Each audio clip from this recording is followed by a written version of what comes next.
Hey everyone, welcome to the T4 Show, episode number 135 from March 28th, 2013.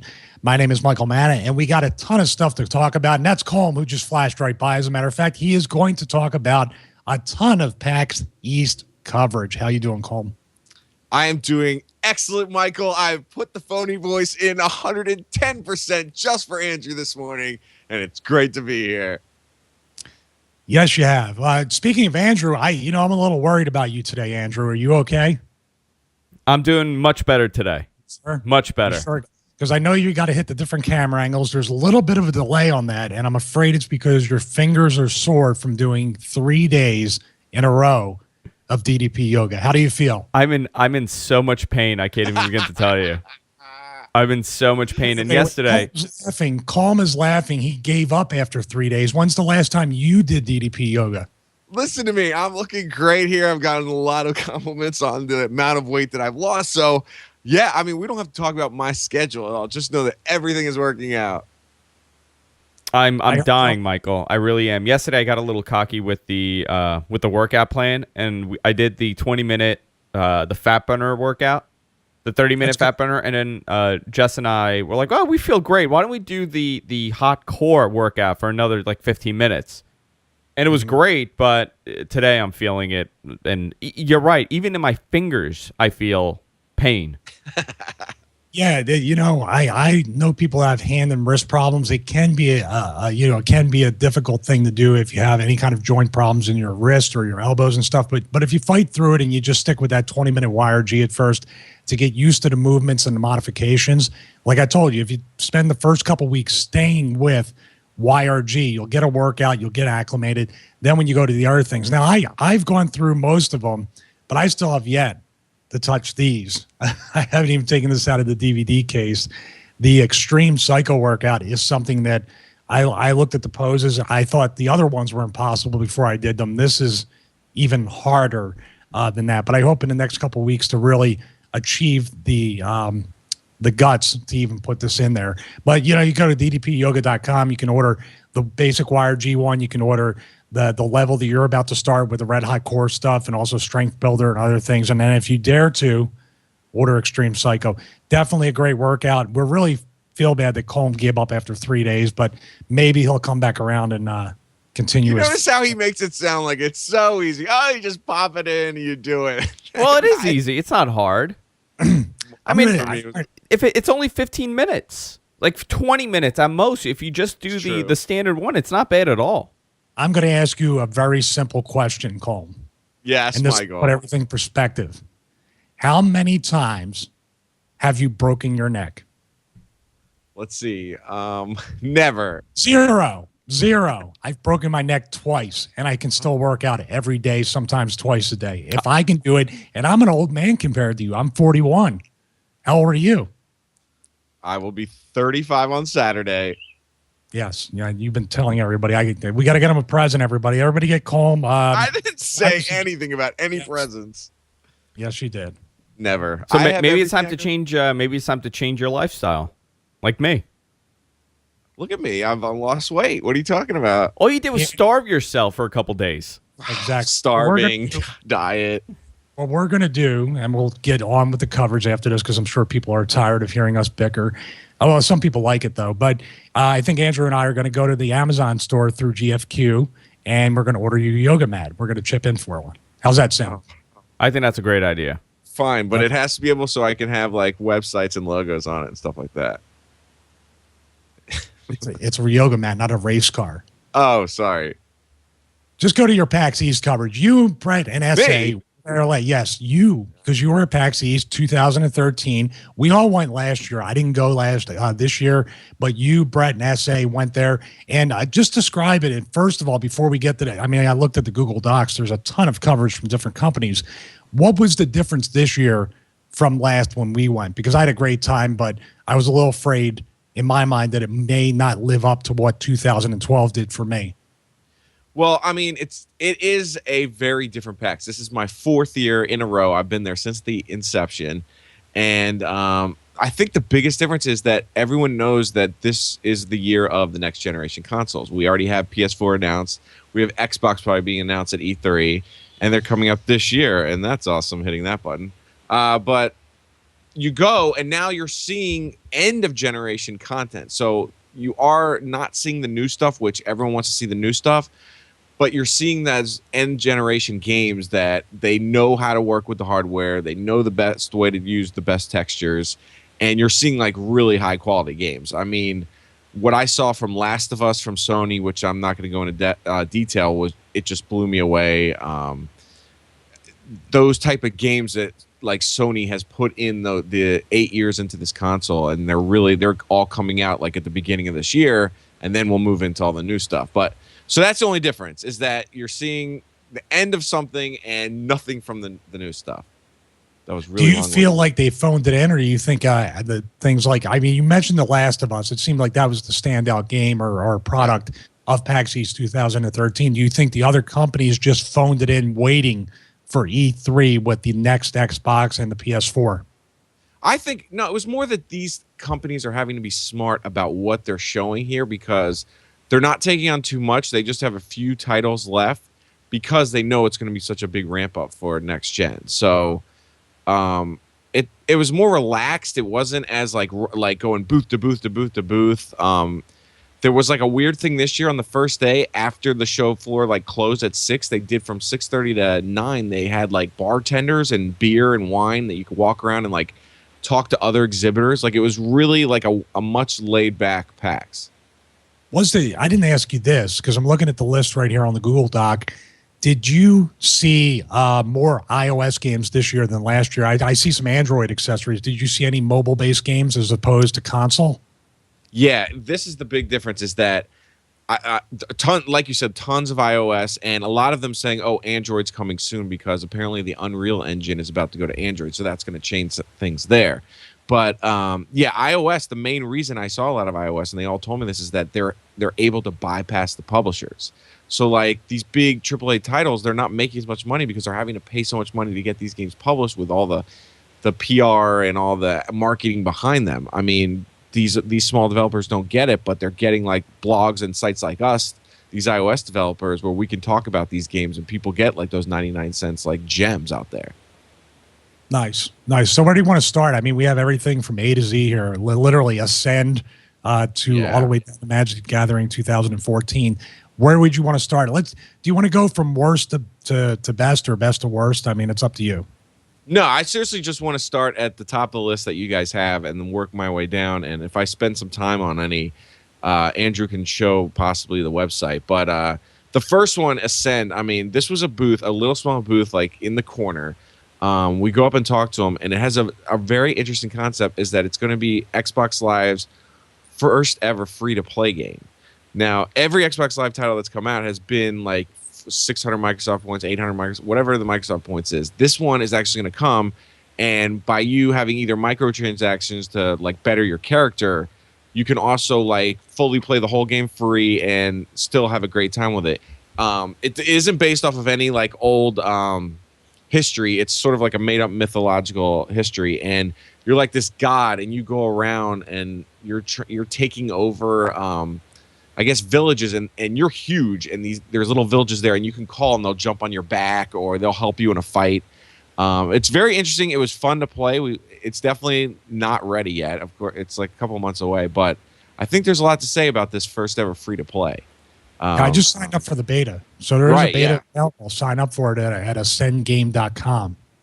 Taking a look. Yeah, is this interesting? I mean, this is console now getting into free to play. I mean, we've seen it on PlayStation, so I'm not going to say that, but Xbox now is starting to do this, and this is going to be the first one.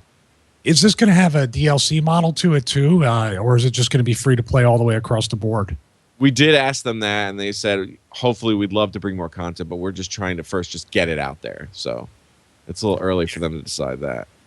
So Microsoft's taking more of a model like Steam and PC games with the free to play model. That's good. Yeah, that is good. Then Smash Monk Champions. I just wanted to mention this one. We possibly will be able to get some beta keys from this. This is one of those like big 3D arena type games, and you're on two teams and you're fighting each other. So you should check them out at smashmuck.com. They were great guys. I love the art style of it too. So hopefully we'll be able to get some beta keys, and you can we'll all play it together one night. Contrast. This is a real indie one I saw. It's on Steam. It's already been greenlit.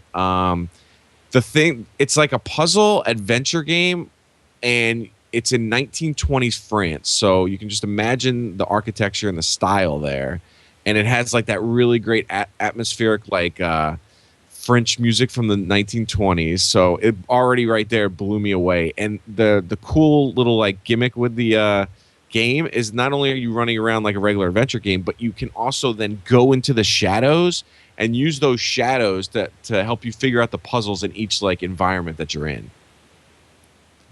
You know, it's weird. You are really into like the puzzle-based games. You love that color-based one or that rhythm-based one on the Vita, and games like this. I can't really get into them. I don't really like puzzle games since Tetris. I think I'm really well. This is like more of like a adventure though, because you're like trying to figure out like where I need to go and what I need to do to get me to the next part of that level. So it's is it a freestanding universe or an open universe, or is it linear? No, it's definitely linear, but it's more it's sort of like your Mario. See, if you can see in the video there, you're Mario, and it's platforming type stuff, but you're having to like go into the shadows to help you get to an area because the real world doesn't have that to jump on. Understood.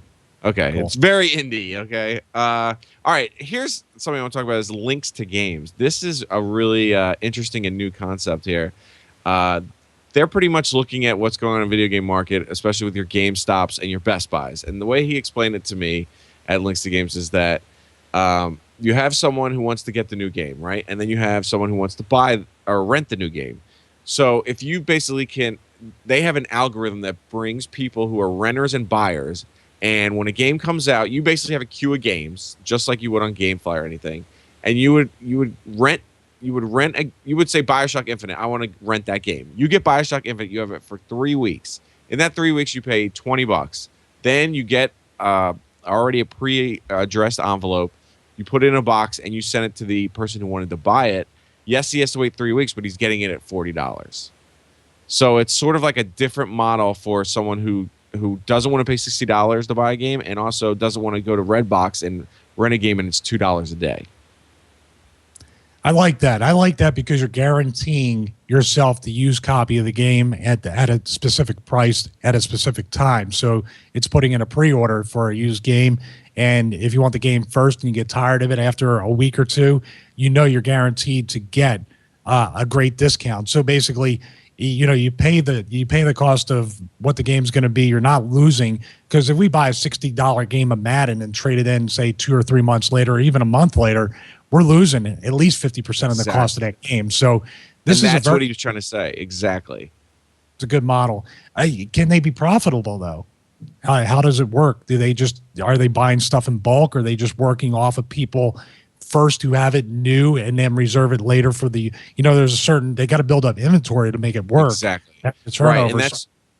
And that's exactly the thing we're talking about, is that he says that's why they want you to have like a queue where you're able to say which games you want. And he says the biggest thing that they hear from people who have GameFly or other services that hot title like BioShock Infinite, it comes out and you don't get it on the day it comes out. So if you go and put that game and say, I want to have this, you're going to get it when you want it.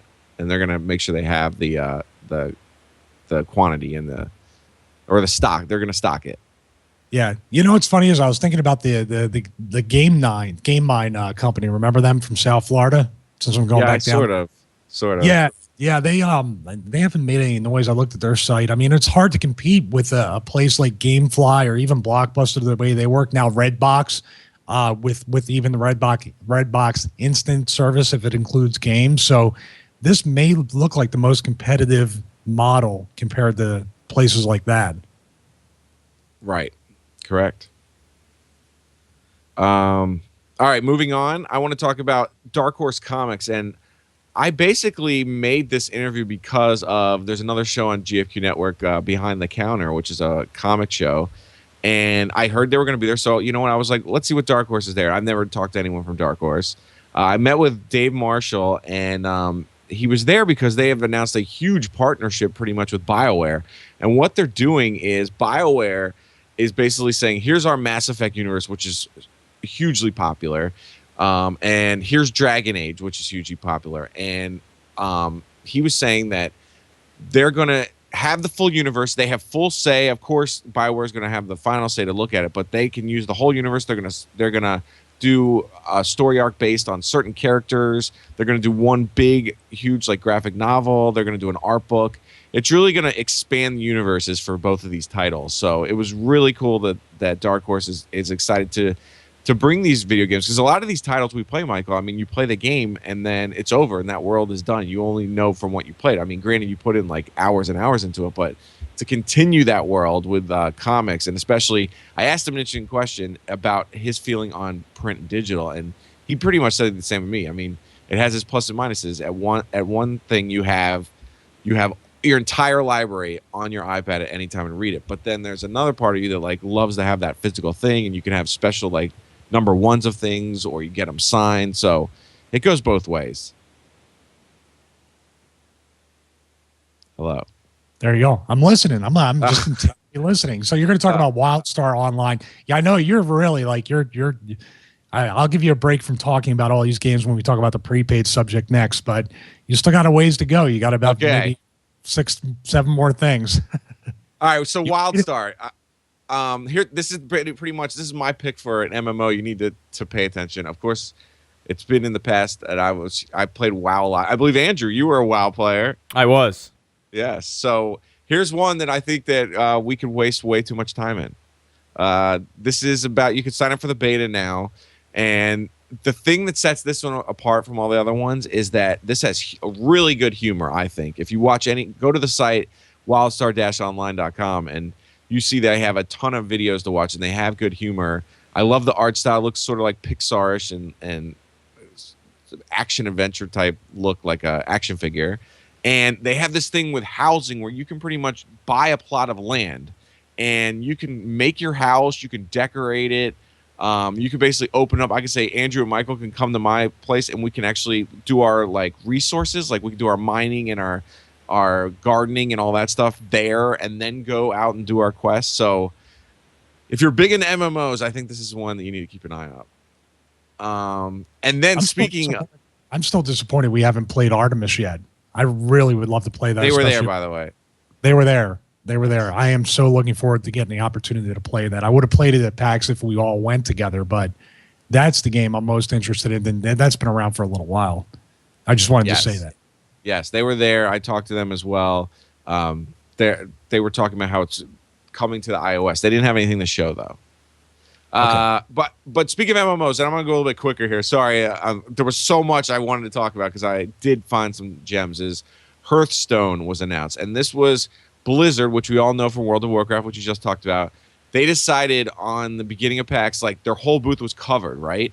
And then right at 10 o'clock, they pulled their black blankets off all their stuff, and it said Hearthstone, and everyone was like so surprised. This is a free-to-play game, and it's like almost like Magic, but it's Blizzard's take on it, and it's a card game. It's going to be on Mac, PC, and of course on iOS. And we played it on iOS, SA and I, and fell in love with it. Like at first, I was like, "That's their announcement." I mean, Blizzard's doing a card game, and then I played it, and I was pretty blown away with it. Crossplay between devices, between your Mac, PC, and iOS device. Can you save games from one to the other?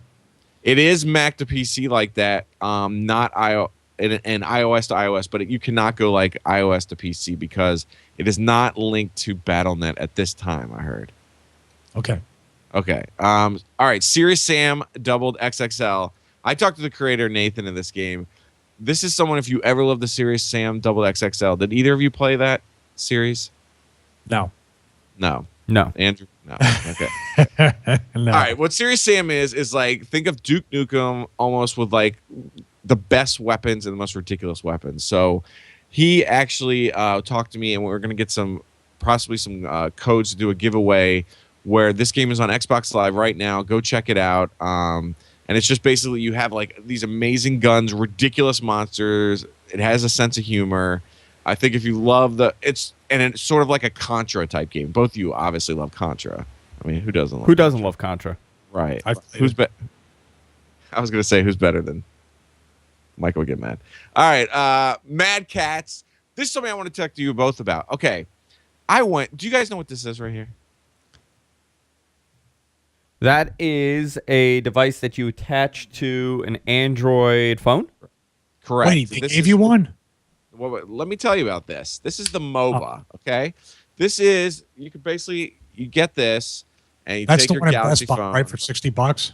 Oh, this is $60? Guess what? Everyone who was at PAX could wait in this line, show them your Android phone, and you got this for free.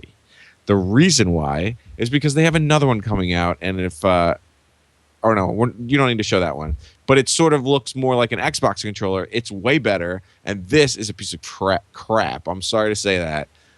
It is awful. It doesn't even connect to my phone. It's terrible. It feels terrible. It's made terrible. Do not buy this. I got it for free. So did everyone else. They have a new one coming out, though, that is actually worth the money. But Mad Cats, we went to the party, Brett, Essay, and I, on Thursday night, and Mad Cats had one that was like an Xbox controller, and it almost had like a dongle on your Android device. And we were playing like old games like Sonic CD. What else were we playing? All these other Android titles. We were playing Grand Theft Auto on an Android title with this controller. And I swear to God, Michael, this is the way I want to play my Android games from now on. So this game, you get the Nintendo or whatever, the Sega Genesis emulator, and then the games. How difficult is it to do that with the emulators on an Android device? Well, you don't even need to. I mean, there's so many of those games now right on the Google Play Store, and you pop this controller in. I mean, I was seriously playing Grand Theft Auto on a tablet. No rooting, no hacking, no out of the box. Just out of the box, off the Google Play Store, you can play these games. Yes. Now, the reason why, though, is this Mad Catz controller is the thing you need to all wait for, because this summer it's coming out, and it feels like you're playing with an Xbox controller with a tablet, and that is the way to game. I mean, if the game is like something like Ridiculous Fishing where it's all touch-based, no, but games that have those stupid controllers that are on the tablet, none of us like those. Let's be honest. That's terrible. You know what's funny is you figure iOS or an accessory, like there's the game clip and other things, but it's sort of pieced together and it's not quite what you're describing with Mad Catz. There's so many more games on iOS than Android that are full-featured games. Why wouldn't... I guess it's just the thing with Apple with the connector or whatever the way the game controller is going to have to communicate with the iOS device. You'd figure that would be a gold mine for somebody to be able to do it for an iPhone or iPod Touch.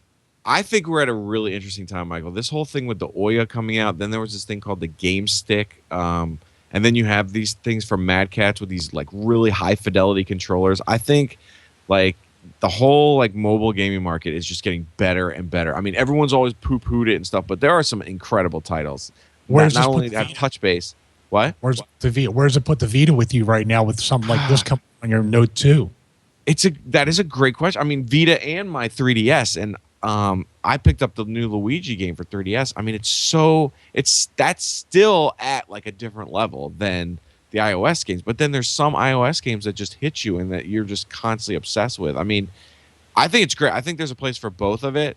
I just think the mobile gaming market and just having like these tablets are like freaking incredible computers, and to be able to have this as a screen and then have one of those controllers now is like, it's blowing my mind. So that's the one thing coming out of PAX, I think, and is that these mobile gaming and iOS type games and Android games are really blowing my mind, I guess.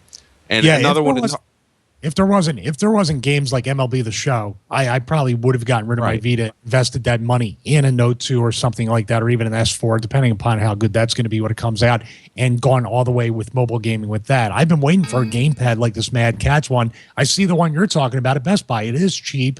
It doesn't feel right. It feels very compromised. And for $60, it's not worth the money. $20 maybe, but not $60. No, I couldn't even get it to connect. This is a joke. Did you do the driver? There has to be a driver to. No, I did everything, and it's stupid. If it doesn't just work right out of the box, this is a piece of crap. So MOBA, if you want to Moga, sorry, I don't even know your name because you're not even making a good enough product for me to care. Hey, wait, I forgot to ask. Are they a sponsor, Andrew? We seem to make a mistake. No, we're going Mad Catz. We're not going Moga. Okay, we're going Mad Catz. Whatever you say. All right. Boss. All right, Breach and Clear. Michael, you loved Rainbow Six games, did you not? Still do. Okay, well, the guys who made the original Rainbow Six are coming to iOS, and this is a game called Breach and Clear. We could not stop talking about it. It's by the guys at Gun. You basically have your squad of guys. Of course, there's the RPG, leveling up and stuff, and you have a scenario where you have to decide what doors they're going to go to, what equipment they're going to use, and how they're going to take out the terrorists. I think this is an amazing game to play with, like, in bed with your iPad. What do you think? Oh, this is an iOS game. Yes.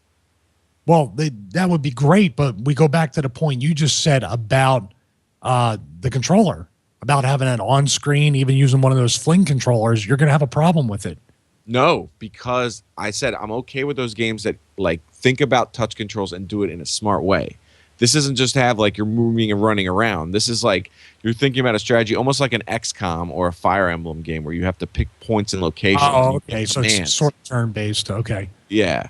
But you got an update on your controller. TechBuzz says that on Twitter, where he tweeted you at Culmination and also me at Michael Manna, he says that the controller, the Moda controller, is that how you pronounce it? Yes. The controller works great. I have one, but it only works with certain games. That could be a huge negative. It only works with certain games. What if you want to play another game it doesn't work with? It has to have compatibility all the way across the board, in my opinion.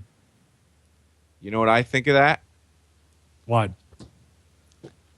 So I think Didn't of that. make a sound. Thank God he threw it on his mattress. No. Threw it on the pillow.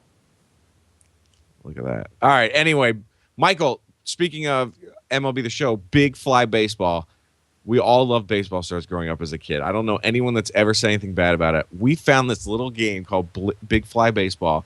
I look at it for like 2 minutes, and I go to the developer, the guy who made it, and I'm like, "You played baseball stars, didn't you?" And he goes, "You have this." He goes, "That's the soul of this game." It is so much fun to play. I think it's going to come to Xbox Live. It has the cool way that you pitch, almost like an MLB 2K, which I think is a better pitching thing than MLB The Show, and it has the whole RPG element. It's fun. It was so much fun to play. I think everyone should keep an eye on Big Fly Baseball. And what's this for? Which system? It's going to be. I think it'll come to Xbox Live, but it's going to definitely come to Steam like soon. I don't think there's ever. Wow, this is great. Yeah, I remember. I still have fond memories of playing Super Bases Loaded on the Super NES. This reminds me of that Little League World Series. I think the game was for Nintendo. He said all those games you played as a kid are influences here. He's like the same age as us, and he was like, "There's no fun baseball games anymore. I'm gonna make one." And this is gonna be a huge hit, I think. Yeah, there's a game on iOS that I've been tempted to buy. It's either labeled as Baseball 2012, 2013. There's also 9 Innings, which seems similar to this, has a Japanese theme with role playing and stuff like that. You can still get it, but I'd rather have the real. We go back to it. I would rather have the real controller connected to something like Xbox Live or even the Mad Catz one that you're talking about. I'm at the point where you're at. The touchscreen gaming outside of Angry Birds and maybe Home Run Battle HD or Home Run Battle. There's not too many games out there that you can really control right with these mobile phones. Yep, that's gonna be a huge change. All right, 2 more to go. Dungeon Hearts, and this is the one we're gonna do a big giveaway this week. So follow at Culmination, at Michael Manel, at Andrew Zarian. We got a bunch of codes for this game. This was my iOS game, and SA, who went with me to PAX, our iOS game of show. This was one of those RPG type dungeon games that we love. That's like which also has like the Bejeweled element of match 3. And you have 3 guys in your party, and they're all like a different color. And then you have these gems coming on the screen when an enemy shows up, and you match the 3 and make combinations, and then you level up your guy. This is one of those games that I could put in way too much time when I'm sitting around. When I say this has no pixels, like it has no pixels. The art is beautiful. It's made by one guy, and we have a bunch of beta codes, I believe, for Steam because it's not out on iOS yet. It's coming in like a couple months. So we have some Steam codes that we're going to give away. We haven't come up with the contest idea yet. We will. But check them out at cube-roots.com. This was my iOS game. What is it with you and these shape and color and rhythm-based games? They're so... I have a type. You do. I don't get into them that much. I really would like to, because you get, obviously I'll try one of the codes out for Steam, but I just can't get into these shapes, and I don't know. And also, the last people that I met with, Michael, was someone they've been great friends of the show. The guys at Wizards of the Coast, and we basically went in there and said, okay, you guys are pretty much the card game. You're now becoming the card game on the laptop and tablets now. What's going on with 2014? Basically, you're getting the same type game. You're getting all the new cards in 2014. They're also saying that they're going to bring it for the first time to the Android platform. So now there will be like the first big card game on the Android platform. And now they have a lot of competition, to be honest with you. I mean, with the Hearthstone being announced, we played this other game, Soul Forge. Magic the Gathering now has to just step it up even more and more. In my opinion, it is the card game. If you want to play a card game on your iPad, there's no better than Magic the Gathering. So have you played it yet? No, I haven't. I really want to get into it. It's available for Xbox Live too. It's available in the App Store. It's available on the PSN, PlayStation Network, also Steam. I really need to I'd like to get a code from them, at least for Xbox Live, and try it out that way. I know most times, just like with Minecraft, the game is stripped down some on Xbox, right, compared to the Steam version. No, I believe it's the full version. And what's even better, I think the Xbox has like an incredible tutorial for it too, because they realized that would probably be better. Oh, they told us that last year that right. If I wanted to play it on Xbox, it's actually tailored for beginners like me that want to learn what Magic the Gathering and how to play the game is all about. So we might have to contact them. I want to get a code so I can try it out on Xbox Live. Minecraft wasn't there this year? I have a quick question. No, they were not there at all. I did not see anything Minecraft. I saw a lot of copies of Minecraft and like taking something from it, but no. I thought for sure they would have played our video when we first played Minecraft, and I fell in the lake 10 seconds into it. That was great. I thought for sure that video would go viral. I guess not. Yeah, we didn't even survive the first night. All right. Anyway, I want to thank SA for going to his first one. He had a great time. I want to thank Brett, of course, who's always there for us when we're there in Boston. And Saturday night, and I also want to thank Clay as well. I saw him. But I want to thank on Saturday night, we played Munchkin with the B team, and we had a great time with them. So if you're into video game news, you should check them out as well. Yeah, they've been staples of PAX ever since that I can remember. They're there every year. Did they go to PAX Prime too? Yes, they do both of those, and they do a lot like us too. They'll go and they'll do. They're not going to cover the big name titles because everyone knows and has every site's going to cover the big name titles. That's why I tried to make this list of the things that like popped out at me. That there are some big names, but there are a lot of them were small one gems that I saw. Yeah. Well, but on a side note, we last year, I don't think anything tops the experience that we had covering the event. Second to Twitch.tv, which had us live on Destructoid for, to promote the T4 show, was when Hans from WB Studios took about 25 minutes, and it's all up there on T4 show videos on YouTube, took 25 minutes to play the game with us. I mean, that guy's a big shot too, right? He took that kind of time to play the game with us. So sometimes you might get a huge company and someone just wants to give you their time and give you some insight on the game, and you might be able to get some great content out of it.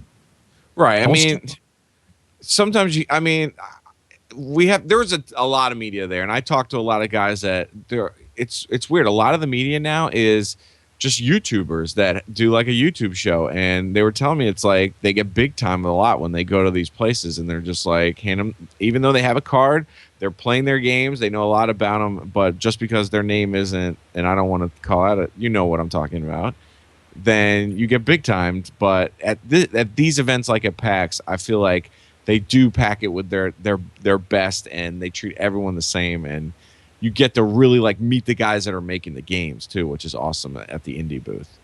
Yeah. And they have the video game conference coming up now. They left right from PAX East to go to the other one, right? The build conference, or was it something else? The build conference is on Windows. Oh, GDC, it's the Game Developer Conference. It's going on right now, and the biggest thing to come out of that is that they showed Metal Gear Solid 5, which I'm a huge fan, and the new Fox engine, which it has blown. Kojima is just a genius in my mind. Nice. All right. Yeah, I'm going to give you a little bit of a break. All right. I'll give you a little bit of a break.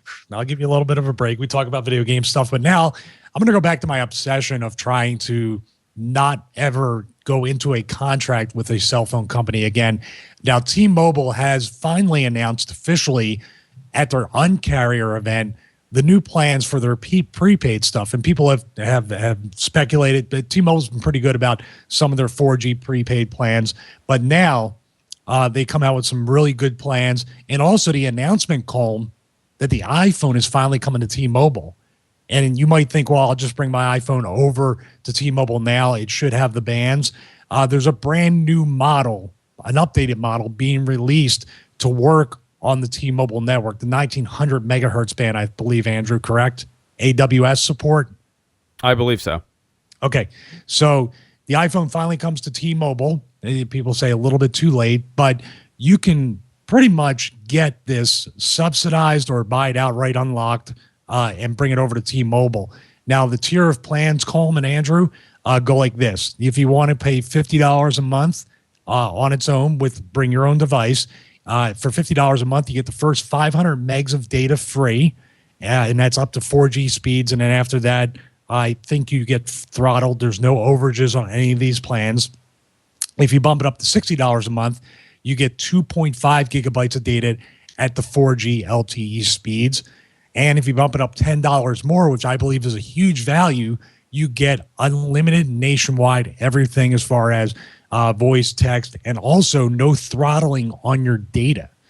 Now, if you wanted to add a device, say I don't want to pay $650 or $700 for an unlocked iPhone 5, I can add $20 a month to this plan. So for $90, I pay $99 for the iPhone 5 and then add $20 a month to pay off the device. So for $90 a month, you get the iPhone 5 or any other device. I think they have some lumped in with that too. Around that price, you pay that extra amount, $90 a month for no contract, and you basically get unlimited data. So there's no more throttling, there's no more capping or even shutting off like some of the prepaid ones we're going to talk about after the T-Mobile offering. So what do you think about that, Colm? First of all, about the iPhone coming to T-Mobile finally. Yeah, Michael, I just don't get why you would want an iPhone 5. Oh, here we go. When you can just have an amazing device like the Samsung Galaxy. We'll talk about the Galaxy Note 2. They turned on the LTE on the Galaxy Note 2. They did an over-the-air update last week. So let me ask you a question. For your Galaxy Note 2, which obviously that one you have for AT&T does not work, I think, on the bands for T-Mobile, would you be attracted to paying this amount and not having your data ever throttled on the T-Mobile network, and also not having a contract as well? Oh, I definitely would love to do that. I mean, that's the one thing is like, it seems like you always get throttled when you least expect it, or you don't expect it. So yeah, I mean, that's definitely attractive to me, especially since I have the fake unlimited plan, which basically just means, but it is weird though, Michael, when I did upgrade from my iPhone unlimited to this Note 2 unlimited, they raised the cap from 3 gigs to 5 gigs. Yeah, because you're gonna hit 5 so much faster on LTE. I mean, if you think you can hit 3, and I get throttled sometimes. It seems like I get throttled before 3 gigabytes. I monitor sometimes, and sometimes they throttle me after 2. Either way, when they throttle you, I mean, you might as well go back to the singular days when you had an edge device, because that's pretty much what the speeds are. I get it. It's constant, buffering and stuff like that, or reloading Twitter and Facebook. Andrew, you review AT&T devices. You have the Galaxy Note 2 right now. What's your take on T-Mobile, and would this be something that you would want to switch your everyday personal device that you pay for over to one of these plans? See, I don't know. It all comes down to, is the person purchasing a phone willing to pay almost $600 for an iPhone up front so they won't be locked into a contract? For me, the contracts are not important at all. I get my review units. I always think about possibly going to T-Mobile, being contract free and just swapping out phones left and right, but you still have to pay for the phone. I mean, there's really, I know that you don't like being under the contract, but if you don't mind being under a contract, what is the pro of buying the phone outright? It's true. Well, there is one situation that I think that would fit somebody on a budget that can still buy the phone for just a little bit more than a contract phone, and that's going with the Nexus 4 for $299 or $349 unlocked, working on T-Mobile or AT&T bands. You pretty much have the whole spectrum. Now, you don't get LTE speeds, but across the board, whether you go with T-Mobile, AT&T, or even one of the other prepaid ones we're talking about, you're pretty much covered no matter what with that one device. So that kind of unlocked device could be an attractive option for somebody looking to save money. Sure, yeah. I'm curious on who the target audience will be when it comes to this phone. Well, who the target, I guess, customer will be when buying a phone on T-Mobile. Are they people like you and I that, you know, we're kind of tech junkies and we like to spend the money on stuff, or is it an everyday person that's going to go to T-Mobile, dish out $600 just so their bill will be, you know, $20 less a month? Okay, well, let's look at it this way, and I'm not trying to be a defender of the plan. I'm just looking at over time. Now, I have a Straight Talk SIM right here, which seems to be at a premium right now. This is the AT&T micro SIM, and I have a regular size SIM. And these things are selling like crazy on eBay because they don't have them on the Straight Talk site anymore. But for $45 a month, and you don't have to bring the site up, Andrew, because it's just pretty simple. You bring your own phone or you buy one of those phones, and for $45 a month plus a little bit of tax and surcharge, not as much as you get from a postpaid one. That's another attractive thing about prepaid. For some reason, the charges and the taxes are much lower, at least when I was using certain prepaid stuff in the past. So the positive with this is it's $45 a month. You can use the AT&T or T-Mobile network, pick your SIM card, bring your own device, or buy one of their own. The negative is, and this is going to be kind of like with Straight Talk and other prepaid carriers outside T-Mobile, you never know if they're just going to cut you off, terminate your contract, or terminate your service because if you go over a certain amount on data, they can just cut you off.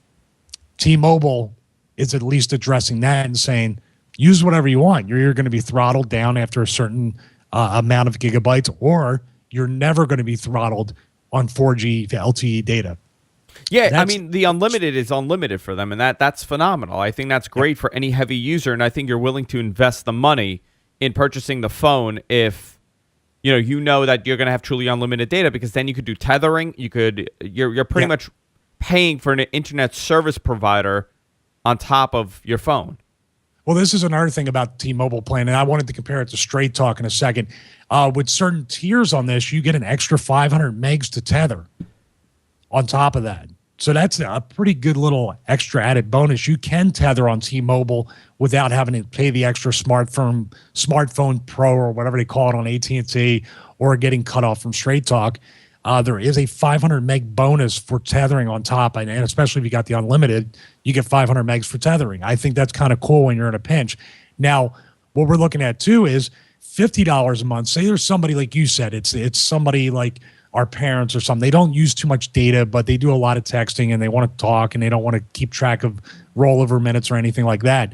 The $50 a month plan, I think, is very attractive because you're talking about the first 500 megs up to 4G, no overages, but it's pretty much unlimited talk and text and data without being cut off for $5 extra over Straight Talk.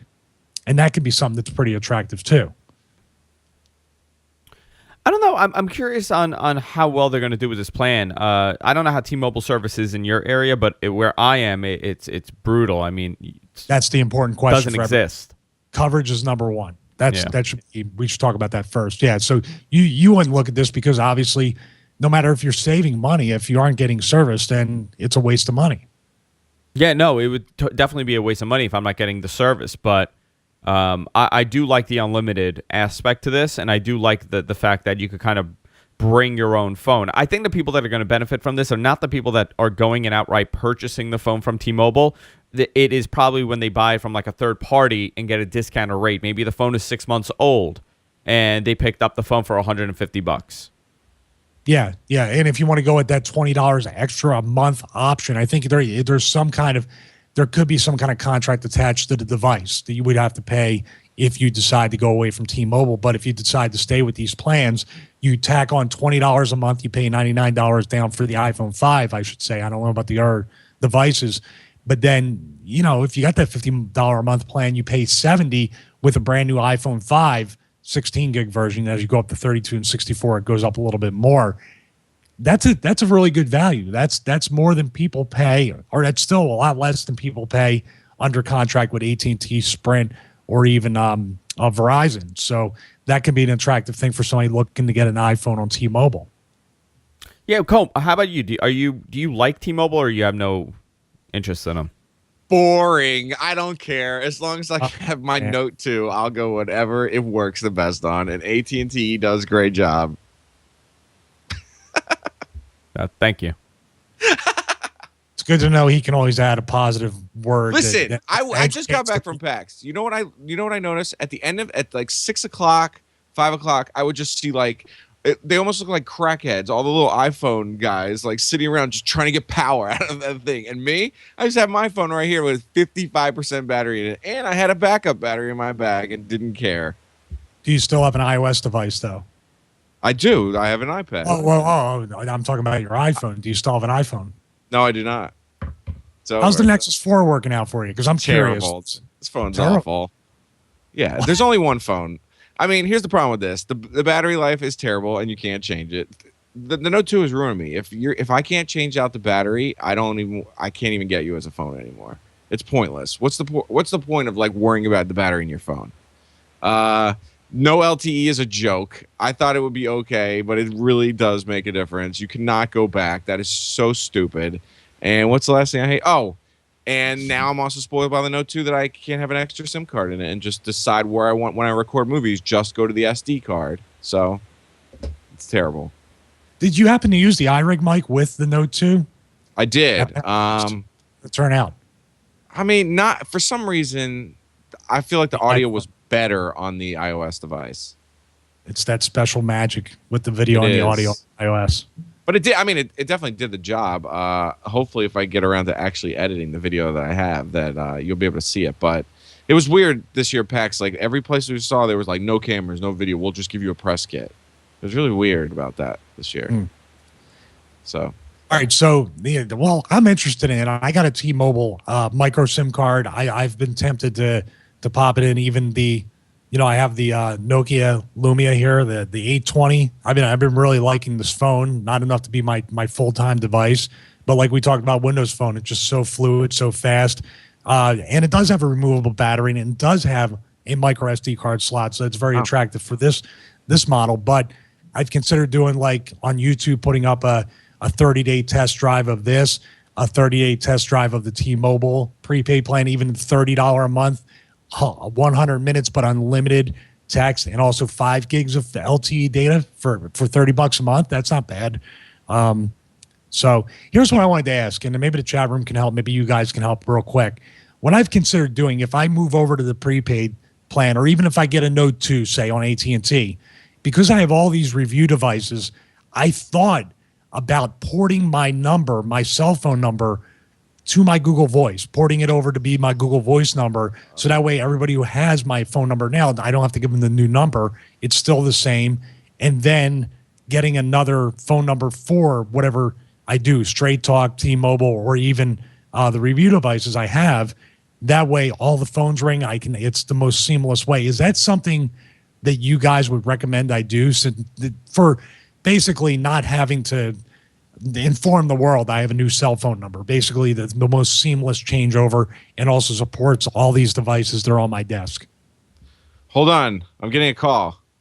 It's Google Reader. Google Reader just told me that you should not give them your phone number because you never know when something you love. From the other side, from the dead? No, they're not gonna kill Google Voice because it's fully. No, they won't. What are you talking about? I'll tell you why. Because it's integrated in Android. They're invested in Google Voice. It is not integrated in Android. I have this phone right here. Does nothing. Does not ever ask me or do anything to go to Google Voice. Well, that's the Sprint thing. Sprint has it integrated on the Note 2. They really do. They have. I would not do that, Michael. Who says they can't just be like, there's not enough people using this, we're getting rid of it? I do not believe there's not enough people using Google Reader. I love Google Reader. With it basically, my brain is Google Reader. If I don't have Google Reader, I don't know anything. Relax. I have to go with Andrew on this just because. God. This is calm down. Hot dog. Go. You know what? I can't wait till you're trying to buy your phone number back from. I'm just telling you. Site. This is the thing. Google is going in the direction of communication with the video, with the audio, and also with whatever they have it with Gtalk. I think Gtalk's going to merge with Google Voice. Am I wrong, Andrew? Is that the way they're going to go unifying the communication? Yeah, what they're planning on doing is merging all their platforms, like their chat-based platforms, into something called Google Babel. So everything is going to be kind of unified. Oh, great! You're naming it now. I'm not. That's what the name is. Oh, cool. Are you going to put Babel fishes in your ear too? Is that part of Google Glass? Why don't you go use their 14-inch phone? Oh, cool. Now it's 14 inches. You're funny. And what's funny is that Colm is managing to basically suck off Android as he buries them at the same time, and I find that to be extremely confusing. Listen, because I play it right down the middle. I'm going to look at both things, and you know what? I don't think they took away Google Reader, so why couldn't they take away Google Voice? I don't know why you guys believe in that. Google Voice is so much bigger than Google Reader. There's no, I didn't even know there was Google Reader. I know there's some kind of RSS stuff or whatever, but I think businesses use Google Voice. Am I wrong, Andrew? A lot of people use Google Voice, and I think the future of Google Voice is far larger than the future of Google Reader. Google looks at RSS as something that's dying off, and I kind of agree with them to an extent. To an extent, I agree with them. I personally, I don't use RSSs with websites. I don't have my Engadget and The Verge on an RSS. I actually go to the site. Wow. Google's looking at something like Google Current or something like Flipboard as the predecessor to RSS. Yeah, but you still have to have some service that's basically... Or successor, not predecessor, successor. But you need to have some service that's going to keep those... You still have to be subscribed. Here's the key. People, businesses, myself included, if the features were there, are willing to pay a subscription model for Google Voice. No one is going to pay. There's no way to monetize or make a profit off of Google Reader. I would pay for you would who would buy it? What? You have no, I mean, it's basically replaced, like our parents grew up where they would read the newspaper to get their news, right? This is like my newspaper in the morning. Like I need to Flipboard, see I have everything. Flipboard and no, because I want to see it all right there, like a spreadsheet being like, okay, let's see. Wow. Get with the times, Colm. I am with the times. I saw Google Glasses, Mike. I'm going to have to castigate you on this one. You're worse than, I saw Google Glasses in real life. High-maintenance girlfriend. You're like a high-maintenance girlfriend. You're like, if they gave you everything, you would pick the negative and say, I don't like that. Okay. There's Zeit is releasing another news reader or some kind of Google Reader type replacement. You're probably not going to like that. There's not the death of readers. Isn't there anyway? Let's ask the chat room. And Andrew, you tell me, is this the only way to view any kind of content? Is this the only way to read? Are you talking about RSS? No, the Google Reader. Is this the only way to read anything? No, absolutely not. I don't care about the Google Reader for the reading. I care about it for managing and controlling my subscriptions. Because everything wants you to log in with Google Reader, and it's all right there, and it keeps track of what I've read and I haven't read. Isn't there a Mac app that you can add all that stuff? Didn't we do a review on that? Isn't there Zeit? Isn't there Flipboard? Isn't there more beautiful ways to view your content, not only from news sites, but also social media, all in one app? Am I wrong? I mean, I must be crazy. I think it's on my iPad. And I'm sure you had to log in with a Google Reader. No, I would have to just add sites to Zeit.